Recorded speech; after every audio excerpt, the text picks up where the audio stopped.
तो दोस्तों, आप सभी का स्वागत है वामन मैटर्स में। और आज हमारे साथ है एक young energetic advocate Mishika Singh.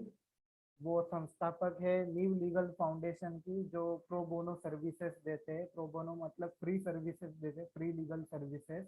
और आज का विषय है हमारे साथ डोमेस्टिक वायलेंस, जिसको हिंदी में घरेलू हिंसा कहते हैं, जो औरतों के ऊपर होती है।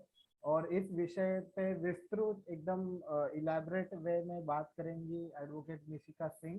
और ये विषय इसलिए महत्वपूर्ण है कि घरों घरों में होने वाली चीजें हैं, जहाँ पे औरतें बहुत मार खाती है और उनके ऊपर हिंसा होती है, और जिसके वजह से उनको इंजरी होती है।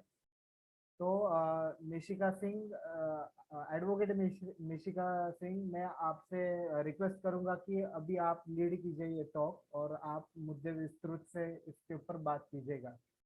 Thank you so much. Start please. Thank you Rohit. Thank you so much women matters के लिए मुझे बुलाने के लिए और घरेलू हिंसा जैसे गंभीर टॉपिक पे बात करने के लिए।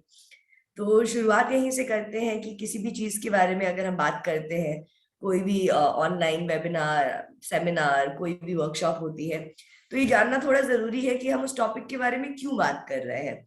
क्योंकि लोगों का इंटरेस्ट काफी कम होता जा रहा है ऑनलाइन चीजों में। पर घरेलू हिंसा एक ऐसा टॉपिक है जिसके बारे में बात करना इसलिए जरूरी है क्योंकि कोविड से उसका रिलेशन भी रहा है। कोविड के टाइम जो घरेलू हिंसा के केसेस बढ़े हैं, उसे हमने शैडो पैंडेमिक का नाम दिया है। यूएन की तरफ से ये जो नाम था शैडो पैंडेमिक, इसका मतलब यही था कि समझे कि कोविड के लॉकडाउन के टाइम कितने घरेलू हिंसा के केसेस बढ़े हैं। यूजुअली घरेलू हिंसा के जो रीजन होते हैं वो होते हैं फ्रस्ट्रेशन या एंगर, या ये एक आइडियोलॉजी और एक मेंटालिटी होना कि एक जेंडर दूसरे जेंडर से बेटर है और वो सुप्रीमेसी दिखाना।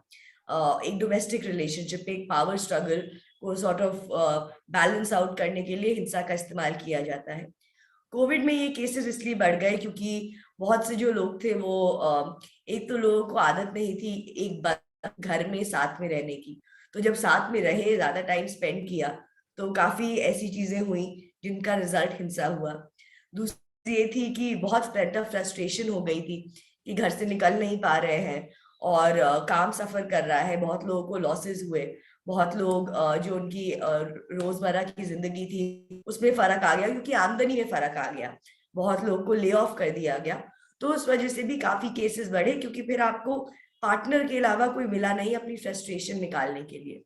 तो आज हम इसलिए घरेलू हिंसा के बारे में बात कर रहे हैं क्योंकि कोविड खत्म नहीं हुआ है, केस बढ़ी जा रहे हैं और फिर से ऐसा हो सकता है कि कहीं लॉकडाउन की समस्या हमें फिर से झेलनी पड़े। तो ऐसे टाइम पे जानना जरूरी है कि घरेलू हिंसा क्या होता है, घरेलू हिंसा क्यों होता है, और अगर कोई घरेलू हिंसा का शिकार है तो वो क्या कर सकते हैं। शुरू में मैं ये बताना चाहूंगी कि हमारा जो लॉ, हमारा कानून है हमारे देश का, वो जेंडर बाइनरीज में काम करता है, मैन और वुमेन में। यूजुअली मैन क्राइम करता है, ऑप्रेस करता है, सप्रेस करता है, और वुमेन है जिसके साथ क्राइम होता है, जो ऑप्रेस होती है। तो ये मैन वुमेन की इक्वेशन हमारे लॉ में काफी क्लियर है, जो बाइनरी में ही एग्जिस्ट करती है। विच मीन्स कि घरेलू कानून है जो protection women domestic violence act, उसमें सिर्फ महिलाएं ही केस अपना फाइल कर सकती हैं। डोमेस्टिक वायलेंस से हमें ज्यादातर ये लगता है कि जो मैरिड महिलाएं हैं सिर्फ उनको इससे लाभ मिलता है, सिर्फ वो इसके अंदर जो सेक्शंस है उनमें केसेस फाइल कर सकती हैं। पर ये एक हाफ बेक्ड इंफॉर्मेशन या मिस इन्फॉर्मेशन सॉर्ट ऑफ है। डोमेस्टिक वायलेंस कहता है कि अगर आप एक डोमेस्टिक रिलेशनशिप में हैं, जो एक लिव इन रिलेशनशिप भी हो सकता है, फिर शादी की जरूरत नहीं है, और उसमें अगर वायलेंस होता है तो आप एक घरेलू हिंसा का केस फाइल कर सकते हैं।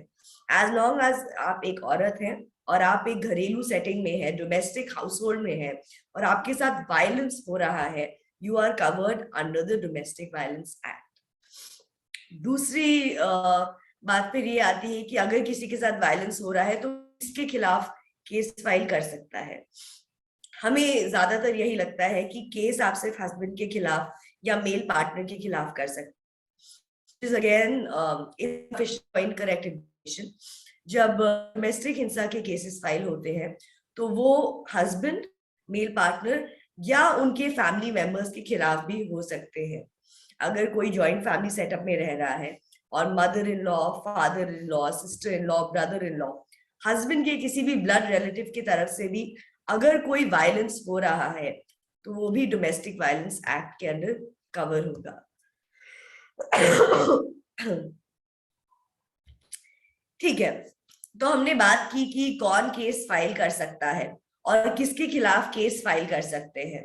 तो अब एक इंपॉर्टेंट चीज जो हमें समझनी चाहिए वो है कि किन सिचुएशंस में हम ये केस फाइल कर सकते हैं। What is domestic violence? घरेलू हिंसा किसे कहते हैं?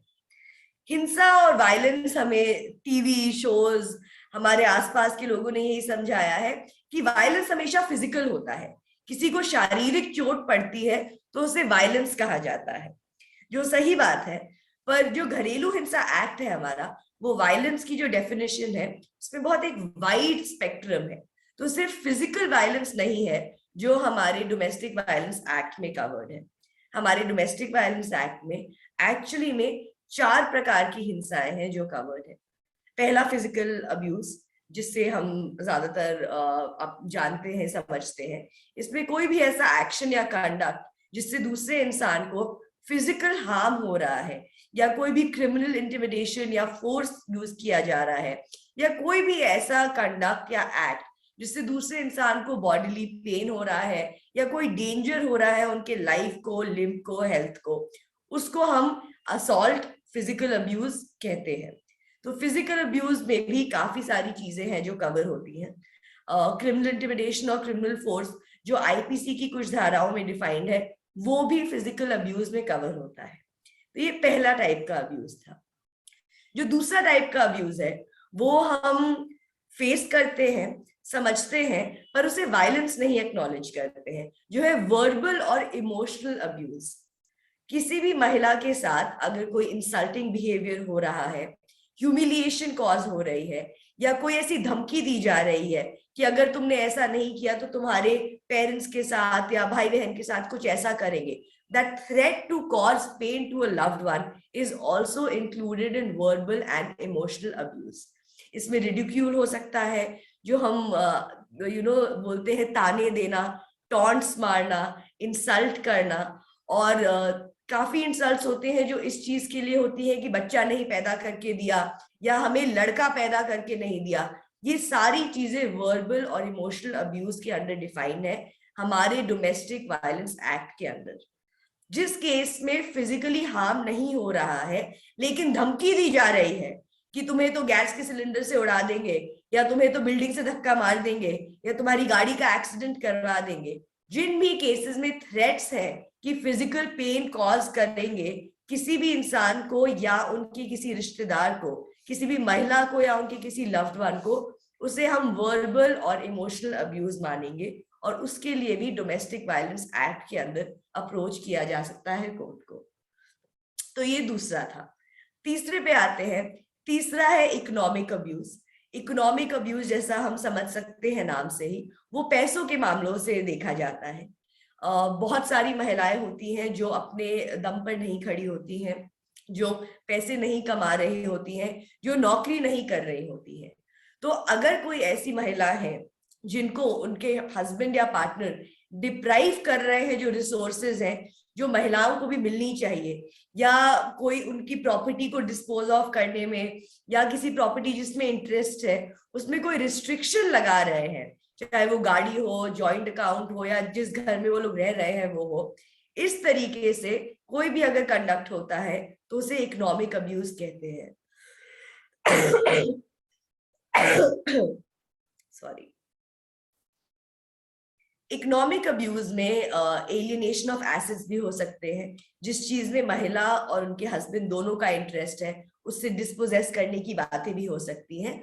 और जिस भी चीज में उन महिला का इंटरेस्ट है by virtue of being in a domestic relationship, उन सब चीजों को यूज करने से अगर महिला को प्रोहिबिट करते हैं तो वो इकोनॉमिक अब्यूज कहा जाएगा। और ये हमारा तीसरा टाइप का अब्यूज था। नाउ जो चौथे टाइप का अब्यूज है उसके लिए डिस्क्लेमर मैं ये समझाना चाहूंगी कि हमारे देश में मैरिटल रेप का कोई लॉ नहीं है। रेप का जब हम सेक्शन पढ़ते हैं इंडियन पीनल कोड में, तो उसमें यही कहा जाता है that if a man commits the offence of rape with a wife who is under 15 years of age, तभी वो रेप कहा जाएगा, वरना वो रेप नहीं कहा जाएगा। तो मैरिटल रेप की स्पेसिफिक कोई हमारे प्रोविजन किसी क्रिमिनल कोड में नहीं है। लेकिन जो चौथे टाइप का अब्यूज है वो एक छोटा कॉन्सोलेशन प्राइज जैसा है हमारे पास, वो है सेक्सुअल अब्यूज। कोई भी आदमी अगर किसी भी महिला के साथ कोई ऐसा कंडक्ट करता है जो सेक्सुअल नेचर का है और अब्यूजिव है और जो महिला के लिए ह्यूमिलिएटिंग है और डिग्रेड करता है उनकी डिग्निटी को, उसे हम सेक्सुअल अब्यूज कहेंगे। तो पहला हमने किया फिजिकल अब्यूज, दूसरा हमने किया वर्बल एंड इमोशनल अब्यूज, तीसरा किया हमने इकोनॉमिक अब्यूज, और चौथा किया हमने सेक्सुअल अब्यूज।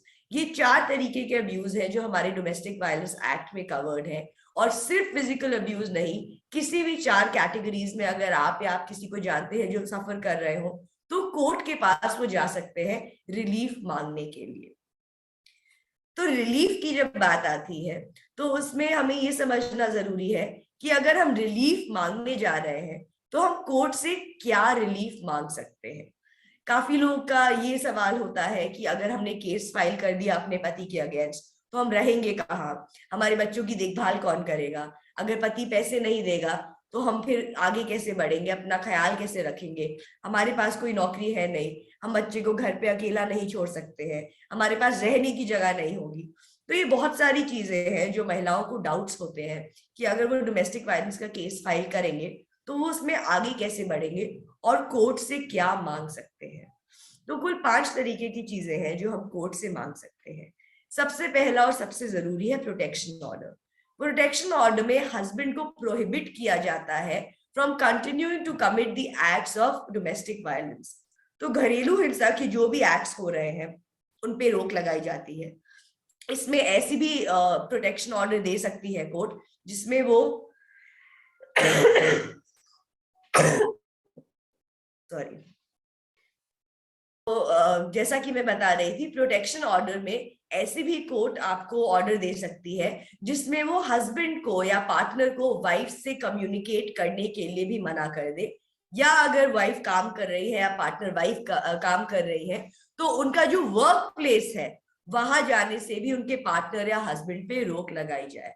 तो प्रोटेक्शन ऑर्डर में प्रोहिबिट करते हैं acts of domestic violence, communication with the wife, and even entering the workplace of the wife of the domestic partner. ये पहला ऑर्डर था। दूसरा order is the residence order. Residence में basically जहां वो रहेंगी उसका ख्याल रखा जाता है।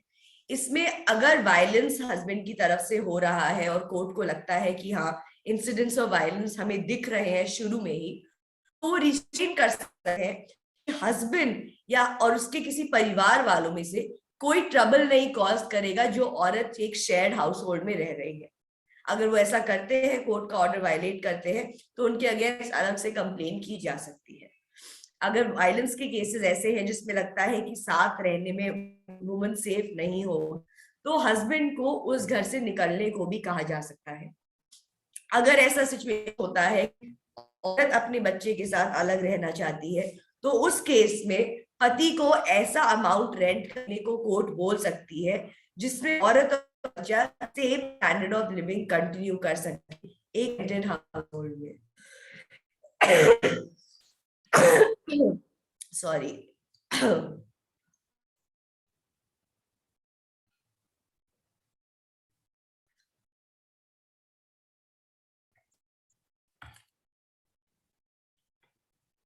तो ये देखा हमने पहला प्रोटेक्शन ऑर्डर, दूसरा रेसिडेंस ऑर्डर। तीसरे आते हैं जो है मॉनेटरी रिलीज।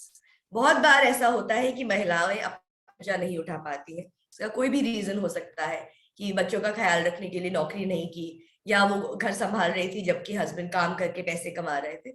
तो बहुत से ऐसे रीजन हो सकते हैं जिसमें वाइफ और domestic partners not able to take care of their financials and their expenses.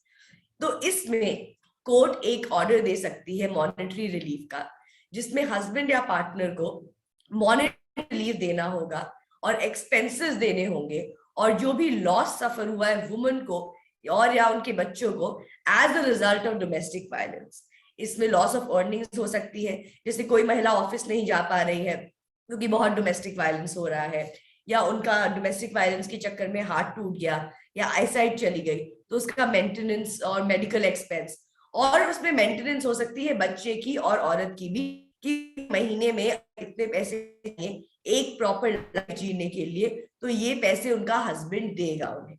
तो ये तीसरा था मॉनेटरी रिलीफ। जब बच्चों पे आते हैं तो कोर्ट कस्टडी ऑर्डर भी दे सकता है। जब केस पेंडिंग है तो कोर्ट डिसाइड कर सकता है कि ये अभी जो बच्चे हैं वो हस्बैंड या पार्टनर के साथ रहने के लिए फिट नहीं है, उनकी ऐसी स्थिति नहीं है, और हो सकता है कि बच्चों के साथ भी कोई वायलेंस हो, इसलिए टेरी कस्टडी महिला या डोमेस्टिक पार्टनर को दी जाती है।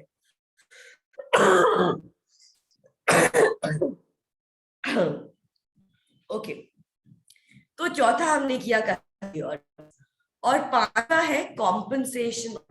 अगर कोई पता चलता है कि डोमेस्टिक वायलेंस का जो केस फाइल हुआ है उसमें वायलेंस एक्चुअली में प्रूव हुआ है, तो कोर्ट डायरेक्ट कर सकती है कि वो आदमी अपनी वाइफ को या पार्टनर को कॉम्पनसेशन या मुआवजा दे, डैमेजेस दे, कोई भी अगर इंजरी हुई है, जो मेंटल टॉर्चर उन्हें कॉज हुआ है उसके लिए एक अमाउंट दे के कॉम्पनसेट करे, जो इमोशनल डिस्ट्रेस हुआ है डोमेस्टिक वायलेंस के एक्ट की वजह से उसके लिए पैसे दे, और जो भी लिटिगेशन का खर्चा आया है, जो लॉयर उन्होंने हायर करके जिनसे सर्विसेज ली है, कोर्ट में अपेयर हुए हैं, जो भी कोर्ट का खर्चा आया है, वो पैसे भी पति को डायरेक्ट किया जा सकता है कि वो महिलाओं को दे।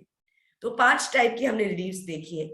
पहला प्रोटेक्शन ऑर्डर, दूसरा रेसिडेंस ऑर्डर, तीसरा मॉनेटरी रिलीफ, चौथा कस्टडी ऑर्डर, और पांचवा कॉम्पनसेशन ऑर्डर। तो हमने देखा कि डोमेस्टिक वायलेंस क्यों होता है, हमने आज समझा कि डोमेस्टिक वायलेंस के केस कौन फाइल कर सकता है, किसके खिलाफ फाइल कर सकता है, किस टाइप्स के डोमेस्टिक वायलेंस होते हैं, और कोर्ट से हम रिलीफ सकते हैं। शुरुआती दौर में ये बेसिक इंफॉर्मेशन है जिससे आप अपनी या किसी और मदद कर सकते हैं। अगर आप पता चलता है कि आपके जान पहचान में किसी के साथ घरेलू हिंसा के केसेस हो रहे हैं, हो सकता है वो आइडेंटिफाई भी ना आ रहे हो कि उनके साथ जो हो रहा है वो घरेलू हिंसा है, इस इंफॉर्मेशन के बेसिस पे आप उनकी मदद कर सकते हैं। और कल को गॉड फॉरबिड अगर आपके साथ भी कुछ ऐसे इंसिडेंट्स हो रहे हैं तो आपको पता है कि आप कोर्ट से क्या क्या प्रे कर सकते हैं और क्या क्या चीजें आपको मिल सकती है। तो as a starting point I think एक क्रक्स में वायलेंस एक्ट को समझाता है, एंड आशा यही करूंगी कि जो भी ये वीडियोस देख रहे हैं वो अगर डोमेस्टिक वायलेंस का हिंसा का शिकार है, वो किसी को जानते हैं जो घरेलू हिंसा का शिकार है, तो वो जल्द से जल्द लीगल हेल्प के लिए हमें या किसी और को अप्रोच करें, और ये जो कुछ बातें हमने बताई वो ध्यान में रखें। इससे आपको फायदा हो, जब आप किसी लॉयर के पास जाते हैं उन्हें एक्सप्लेन करने में भी आपको फायदा होगा। Thank you Rohit, I think ये कुछ बेसिक्स थे जो हमने आज कवर किए हैं।